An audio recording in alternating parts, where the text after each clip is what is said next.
Of course, when you see us, that means that we are yet on another adventure.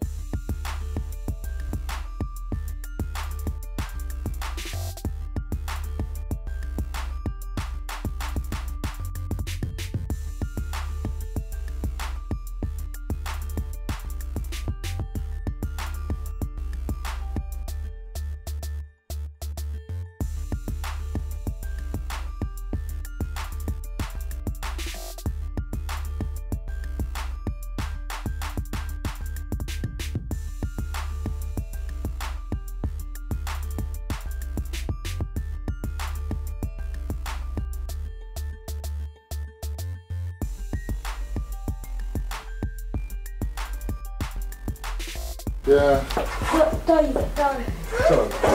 Toy. Enjoying it? Alright. That's a charity. Makula lights. Makula in there. What have you eaten today, ma'am? Ugali and sukuma wiki. Yeah. Okay. Yeah. Okay. Good. Good. I must say this place is pretty good. Thank you. You know, they can relax and enjoy themselves. Yeah. And also health-wise, very. They eat well. They. Yeah.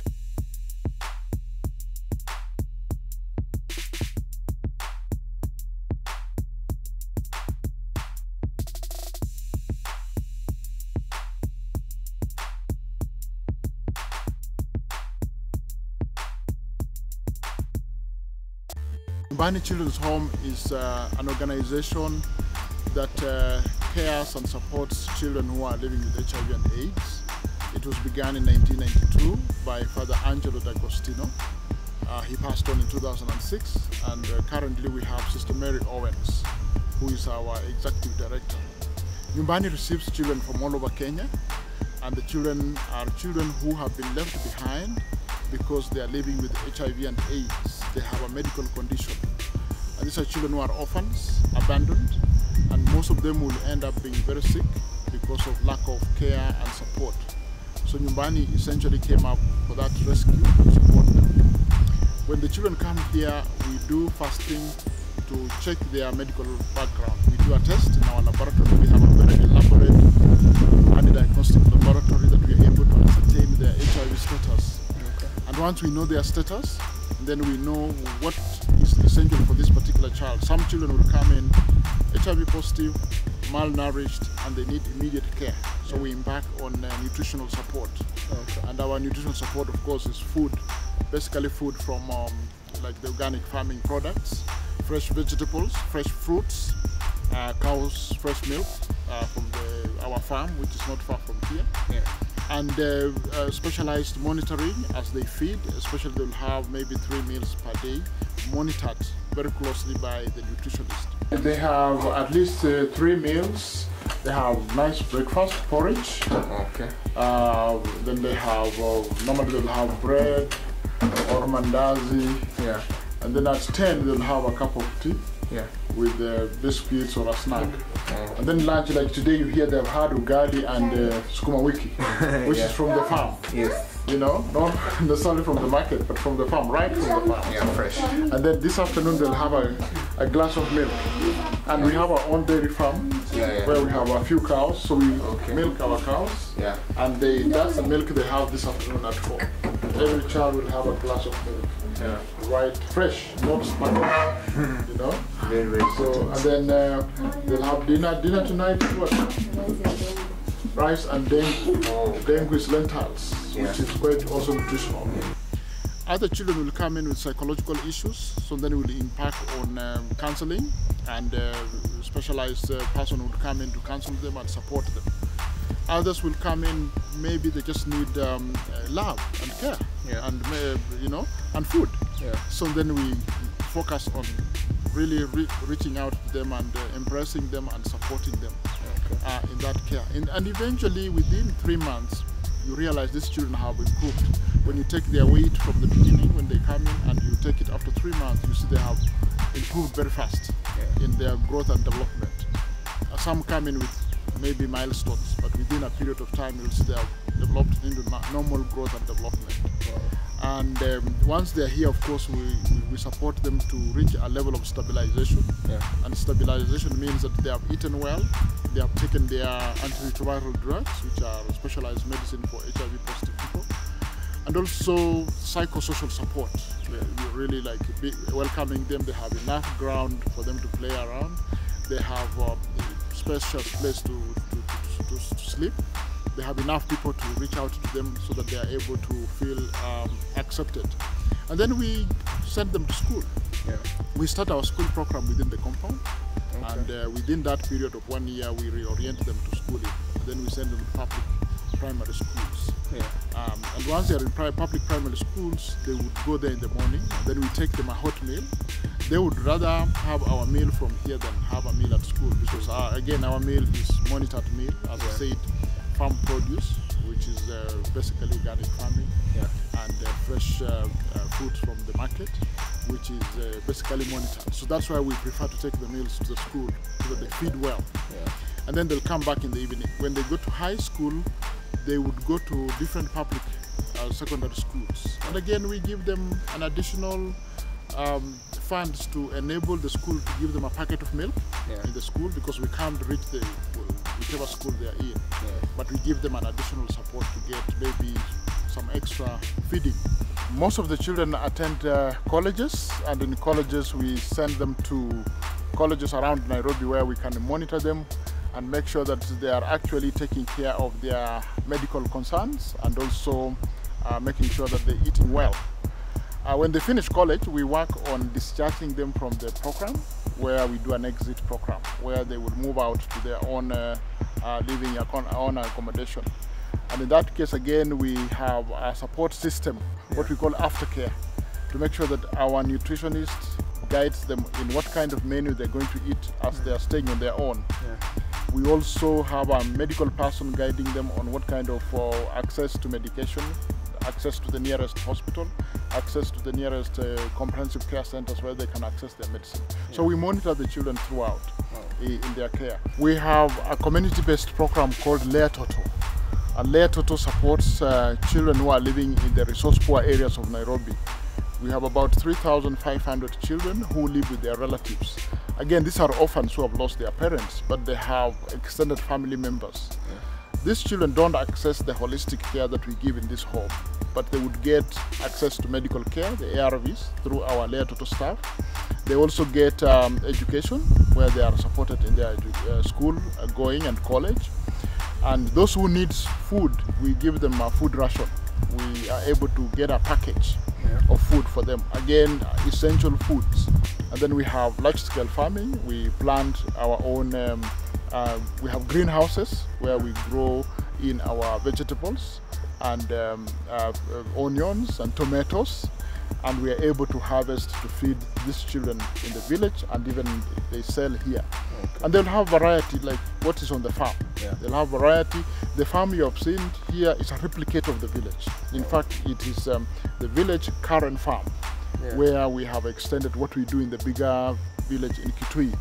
We use natural water. We have water pans, so during the rain season we collect water, and that's the water that we use for irrigation to make sure that we get the farm produce. We plant maize, we plant beans, and other natural vegetables and crops that we plant in Kitui, and we're able to utilize that. So in most cases, Kitui, they really acknowledge organic farming. We have even biogas that we are now using at the moment. We use solar. There is no electricity, so we have solar system of heating. We don't have any plastics. When you go to the village, you go with a bottle of plastic, they'll tell you no, leave it at the gate, because it's really natural, friendly environment that we have developed. And the children grow very well.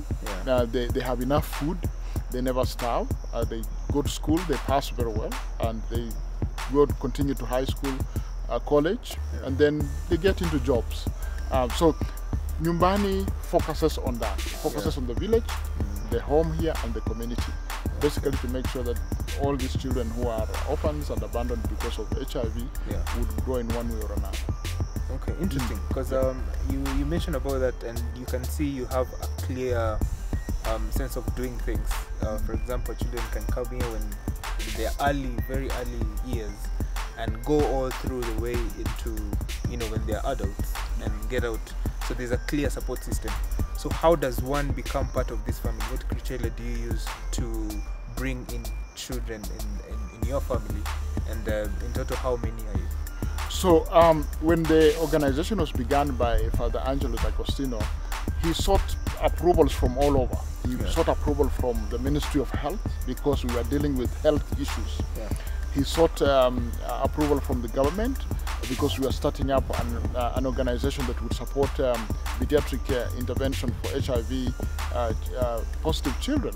Yeah. And he sought approval from the community around.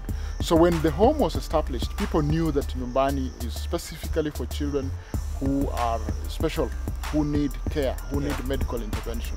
So the system we use is that we use a referral system. People refer children to us.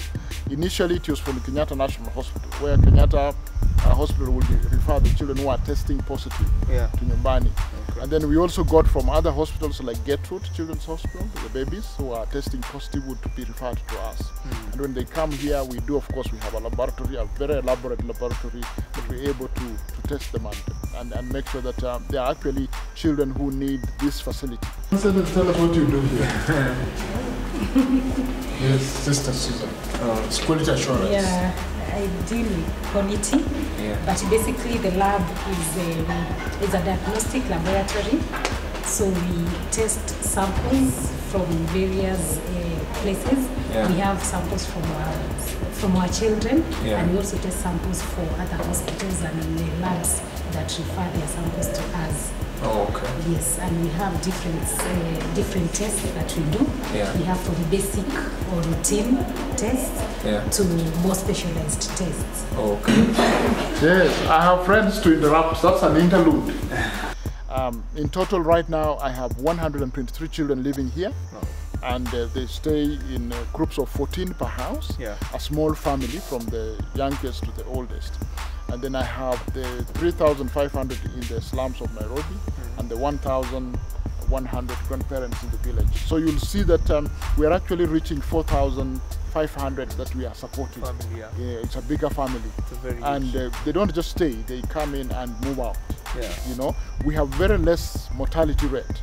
Why? Because they eat well, they access the ARVs, and they're able to be supported. So we have very little, very few. In fact, for the past 5 years, we have had no death in the home. So we really, not even 10 years, because we used to lose children because there was no access to ARVs. When all of them accessed ARVs, they're living longer and enjoying good health.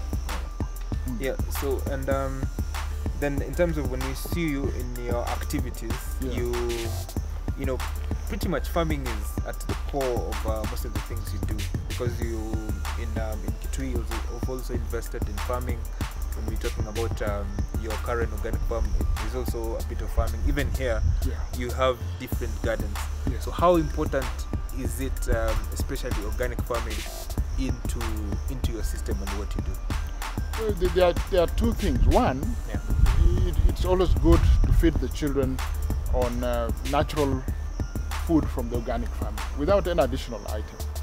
And that's very much approved, very much monitored, and it has been proven that when you feed the children on what has just come from the farm, it's very important. We feed them on fresh milk from our cows, vegetables from our farm in Karen. Number two, the home and the organization relies on donations from friends and well-wishers. So our organic farm produces enough food that we are able even to send to the market. Especially the current farm, we send the produce to the nearest market and we sell. And that money comes in to support the children for other supplies and pay the staff and make sure that we are moving on very well. That money also is cycled back to run the farm itself. So as much as we work on and rely on donations, we also aim at being self-sustained. And farming, especially in the village, is a component of self-sustainability. The farming that we have in Karen is part of moving towards that self-sustain. The small garden I have here, where we plant vegetables, sukuma wiki, and the greenhouse for tomatoes. When I'm harvesting, I don't need to go to the market. I have enough that will save me 4,000 per week towards the children, and that's really a great support. Yeah. So it's part of it's actually at the core of what you do here. And when we look at also in terms of what you've got here, sustainability is also at the core of what you're doing. For example, you're using solar, solar panels to heat your water. And installing the solar water heaters was one way of just really cutting down the cost on electricity and really making sure that it's energy saved.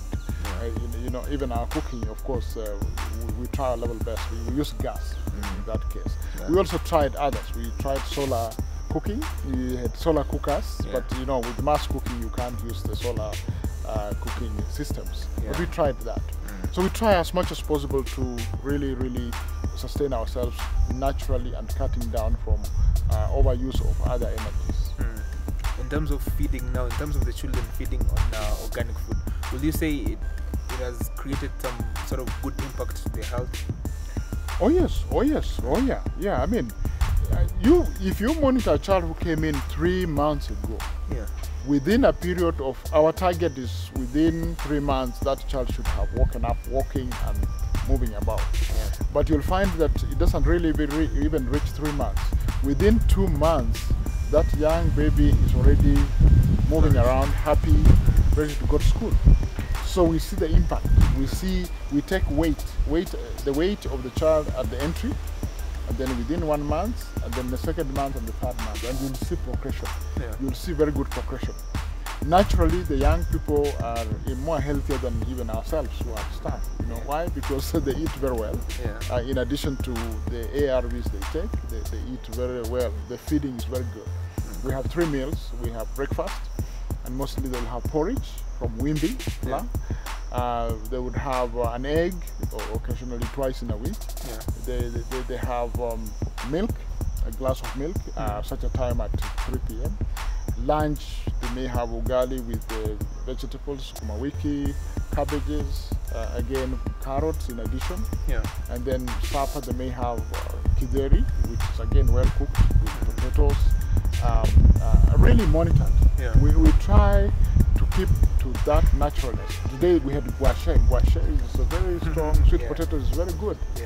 Someone gave us, and so occasionally we buy. And that's very strong in terms of natural food. Okay. Where would you say you get your money from? All our funding comes from donors. Over the years, over the past 26 years that we have been in organization, we have relied on donor giving. But also we have evolved into sustainable programs, like we have the diagnostic laboratory, which brings in an income. It serves a community to do diagnostic services, but also gives us some money to take care of the children. And then the farms we have. As I said, we have a farm that gives us milk. So that subsidizes our budget. And then donations of food. Many Kenyans bring here unga, for maize flour for ugali. And really, I've never bought maize flour for all these 25 years. It's the Kenyan community that gives us. And that's really great in terms of really complementing our budget, so that we don't really strain so much on what we get. So then we focus on what is it that we don't have, we have not been given, then we can use the money that we have received from the donors. The construction of the houses and the projects, capital expenditures, we earmark them and ask people, we have this project, would you want to be involved in? And people will get involved, and they will do. That's why it's highly developed. You can see names on the walls. Those are people who have supported us. So funding is basically from donors, but we have also the lab that brings in some support, and then from the farm produce that we do on our farming for our organic farming. So as we conclude, what is the main mission of Nyumbani Children's Home? What is that grand vision that you hold for these children? As much as we support children here, we want to see a society that has mitigated HIV and AIDS impact. And that's our aim. As much as we take the children and bring them here and support them, we really look out more. We look at the community at large. How can we mitigate the impact of HIV and AIDS. As the scientists struggle to get the cure, ours is to mitigate that by either supporting those who are living with HIV, access to medical care, access to good feeding, and being good citizens of this country. So any one message that you would like to sort of tell our viewers out there? Yeah, I want more people to get involved in organic farming. I think it's a way forward. If all of us can do that, I think we would have a very healthy nation. Okay. Yeah. Sawa. Asante sana. Thank you very much for having us. Thank you for creating the time and trying to sort of enhance and tell us what we are all about. Thank you. All the best.